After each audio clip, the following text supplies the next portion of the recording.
Jamnagar city division police સ્ટેશનમાં ગત તારીખ 2 તારીખના રોજ એક કરફોડ ચોરીનો બનાવ બનેલો હતો. જે બનાવના અનુસંધાને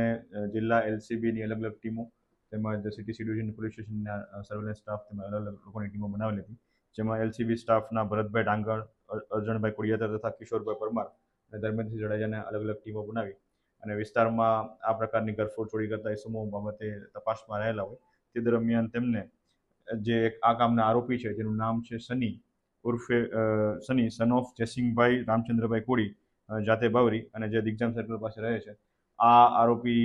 મળી આવેલો હોય અને તેની પાસેથી આશરે કુલ 7,35,000 રૂપિયા રોકડા તેમજ એક સોનાની વીંટી જે 30,000 કુલ મળીને મુદ્દામાં જેની કિંમત છે 7,65,000 જેટલો ચોરીનો મુદ્દામાલ ગરફોડ ચોરીનો મુદ્દામાલ મળી આવેલો હતો. અને આ બાબતે આ જે સની છે તેની આ ગરફોડ ચોરીના બનાવમાં અટક કરી અને આગળની કાયદેસરની કાર્યવાહી સિટી ડિવિઝન પોલીસ દ્વારા કરવામાં આવી રહી છે. જી આ સની છે અગાઉ પણ આ પ્રકારના ચોરીના ગુનાઓમાં અગાઉ સિટી ડિવિઝન પોલીસ સ્ટેશનમાં અને સિટી ડિવિઝન પોલીસ સ્ટેશનમાં પકડાયેલો છે.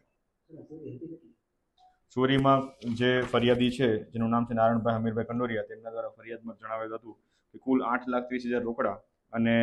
એક સોનાની વીંટી 30,000 મળી કુલ 8,60,000 રૂપિયાની ગરફોડ ચોરી હતી.